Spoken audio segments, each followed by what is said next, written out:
The United States beat Jamaica 4-2. Good news in so many forms. Sign me up for more 4-goal games. It was a really fun watch. The United States qualify for the Nations League semifinals at SoFi Stadium in Los Angeles, my hometown. I will be there. And they also qualify for the Gold Cup. So a lot of things to cheer about. As we saw, I was on social media and people are going bonkers, which is good.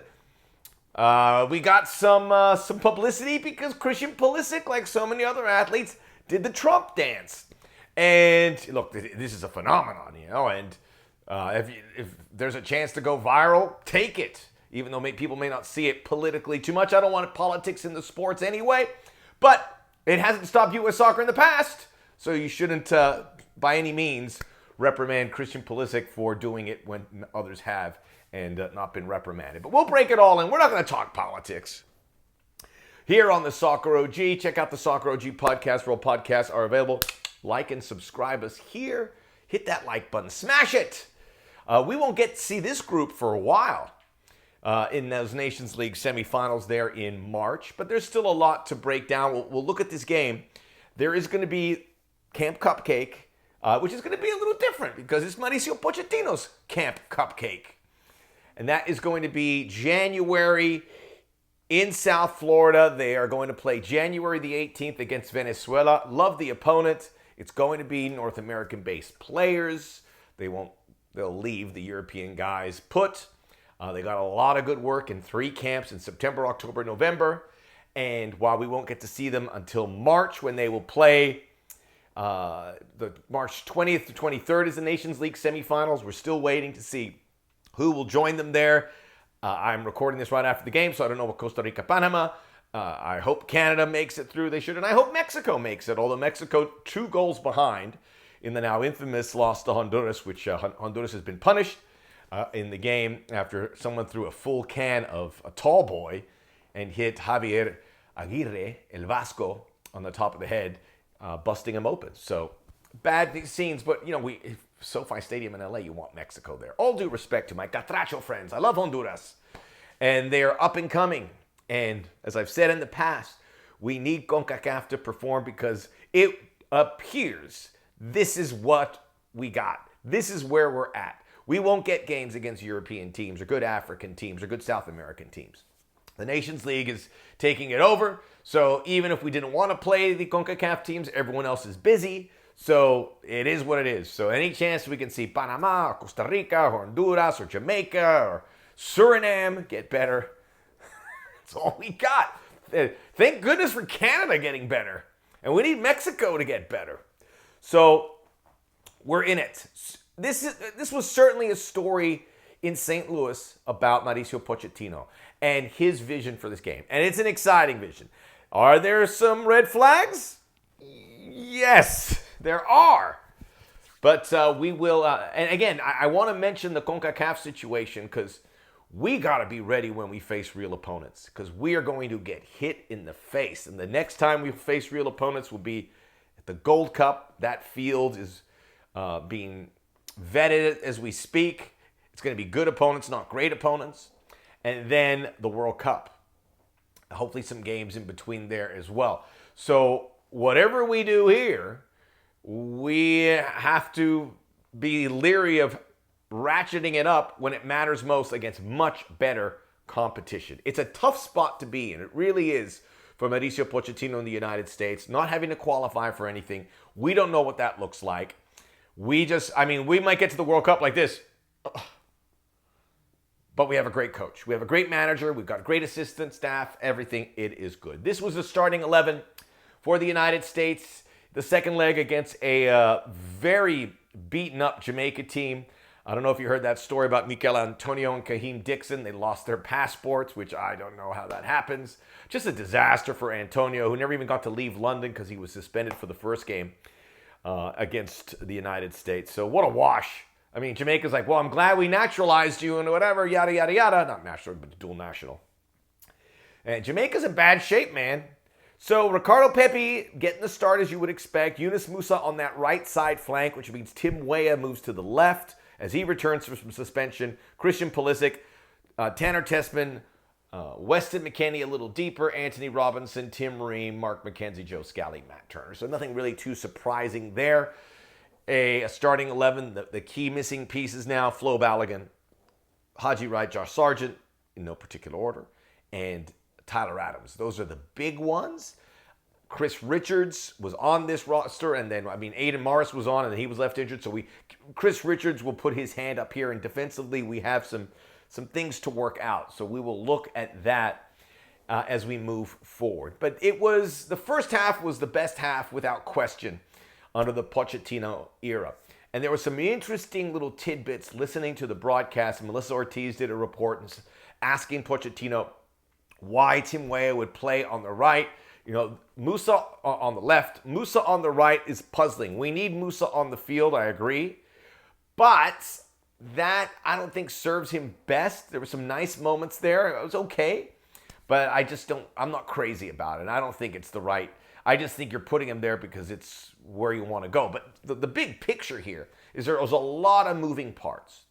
A lot of moving parts that really befuddled Jamaica. We saw it firsthand. But getting back to the Melissa Ortiz report, Pochettino is saying that we move him to the left because he is left eye dominant. I go, oi, I like the sound of that. Weah looked good, his return. You could tell it was eager. There's also a story from Paul Kennedy about Tim Weah to know the fabric this kid is made of. He got to St. Louis a day earlier, went to the St. Louis Children's Hospital, sat with a patient who was a big Iowa State fan.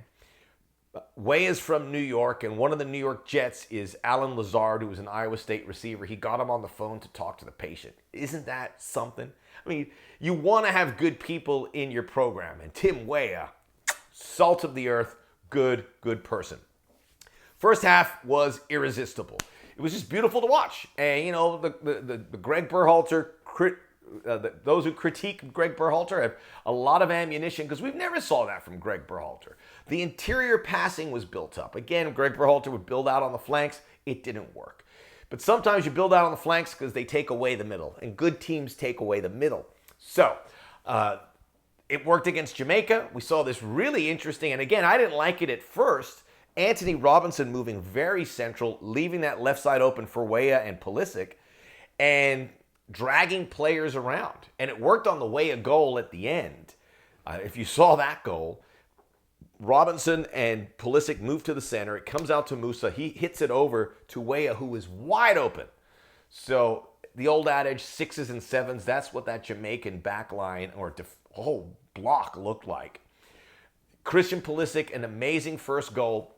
I loved it because Jamaica played the low block. Then they crept out a little bit. And as soon as they crept out, they put in the hook, the U.S., hit a little counter, and were able to score that first goal. A second one added just past the half-hour mark that was an own goal, a clear own goal. And the United States just tearing out in front. Ricardo Pepi getting the third. There was your halftime score. Tim Weah scoring in the second half as well.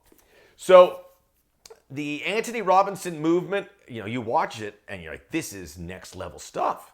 This is high-level tactics of Pochettino and what he wants to do. And Pochettino, in one of his quotes, says he wants to see how players can dictate the match and avoid the counterattacks from opponents, which he wasn't able to. They were not able to avoid because Jamaica got theirs.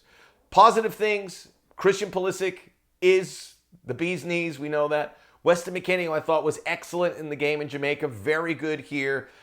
First time ever, according to Luke Wildman on the broadcast, that Weston McKennie has assisted to a Christian Pulisic on the international level. Very, very cool. Did not expect to hear that tonight.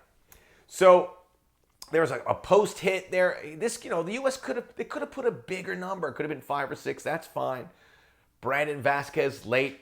He had an audition here to see if he could be higher on the pecking order. He blew the audition. Sorry, Brandon Vasquez. When Balogun and all the others come back, it's going to be hard for him to find a spot. The Aiden Morris, as we said, sent home. We're waiting on Tyler Adams. Tanner Tessmann, such an elegant player, such a high ceiling, had this beautiful dummy, which allowed Pulisic to slide in to set up that second goal. Someone tweeted to me, I wanted to share this because James Wilson says about Tessmann, he let that ball go like it was his Olympique Lyon paycheck. If you haven't heard, Olympique Lyon are going to be relegated down, going to be fined as they are massively in debt. That is the club for Tanner Tessmann. Very clever, funny footballing humor. So Tanner Tessmann, very nice. And all good, all good. And I think what Pochettino's trying to do should be applauded. And it's really nice to look at. You know, it is enterprising. The guys are engaged. You know they're working their tail off. They did their homework clearly for this game because what they were told to do takes some working. So they've obviously built on this in training, and it showed on the offensive end. Now, you can do that against Jamaica, a shorthanded Jamaica, and get away with it. If you're going to bring Anthony Robinson in, you're going to flush sides, and you're going to throw massive numbers in attack, a good team is going to catch you. That is the concern I had from earlier, where we can't get enough Pochettino trainings under our belt. We need more and more, and we're not going to get as many of them between now and January, and then in March. Pochettino's got to really work on the players from a distance, build the culture, whatever it is, send them some homework so that they'll be ready to keep this momentum going, because it's going to be tough. And when March rolls around, it's going to hit you in the face that we are 15 months away from the World Cup. But that Nations League is going to be a nice payoff. And hopefully the United States can win it 4 years running. I mean, anyone who picks up the tape of this U.S. team is going to look at it and go, holy smokes, they're really good. And that's going to be a difficult matchup. But maybe Canada, maybe someone else down the road, they can catch the U.S. If you're bringing your left back in, there will be space, so the U.S. can't make mistakes. They did here late, and that exposed the back line, which is frankly not very good. Mark McKenzie, I feel, is getting close to earning that spot. Hopefully Chris Richards can get back. Tim Ream, when he's not being pressured and can start spraying balls around, amazing. But he is going to be pressured against a good team, and we won't be able to see Tim Ream in that capacity. He will have to defend. So, I didn't like what I see. Joe Scally gave guys too much space. Jamaica scored twice. I mean, Damari Gray had more goals than anybody.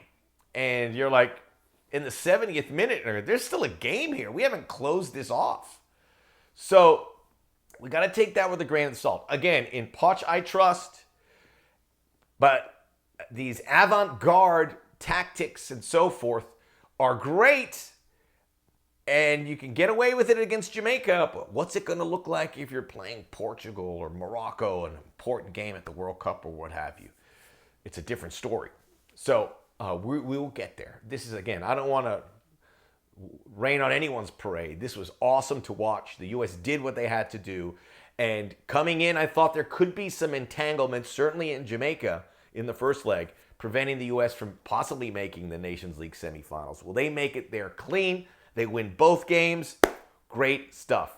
But who comes up there later and becomes a key player in the defense? I think Pochettino loves Tim Ream. I just don't see how that makes it to 2026. Not just because he's old, but because the defense is going to be under more pressure, and Tim Ream is not our best defender. I would rather see Richards and McKenzie there if that is what we can have. Tim Ream is a great luxury if we've got the ball and are going. We'll do that against Jamaica. Probably not doing that against better team. Last thing I want to hit here, and it's a really good, healthy debate. Who is the number 9? Ricardo Pepi. Brandon Vasquez didn't take advantage of it. Ricardo Pepi did. Last 3 games he's played in, he has scored. I heard DeMarcus Beasley, and I know a lot of people are also saying the chorus about Pepi should start. A lot of people saying, why don't you bring him for the 2022 World Cup? We're not looking backwards, folks. We're looking forward. That's bad health. Looking forward the whole time. So is it Ricardo Pepi or Flo Balogun? Ricardo Pepi's earned it, and he has been here with Pochettino, and I think that will benefit him greatly. And Mauricio Pochettino was not here when the U.S. was pushing forward to try to win the signature of Folarin Balogun to join the U.S. So he is not on the hook for that, which means I think Ricardo Pepi certainly has a leg up. To me, Flo Balogun, before getting injured here, was playing well for club, played well for us at the Copa, played well for us throughout 2023 and 2024. I would still think he is number 1 in the pecking order. But that is a conversation that the coach is going to have. Who do you think, Pepi or Balogun? It's not Josh Sargent. It's those two. But we have two good options, and if we want to play with two nines, which is not out of the realm of possibility, maybe we can do that in this new lineup. Exciting times. Enjoy it, folks. Let people know how good the U.S. looked. Anytime the U.S. can look like that, that's good for our sport. To get those videos out, share them on your social media. Tell everyone about how great Christian Pulisic, even if he has the Trump dance. Tell them how great Tim Weah. Tell them how nice our players are. We need to ramp that up, and we all have to chip in on spreading the word. The Soccer OG. Check out the Soccer OG podcast, where all podcasts are available. Like and subscribe us here. We'll be back to preview the Nations League very soon, and so many other things.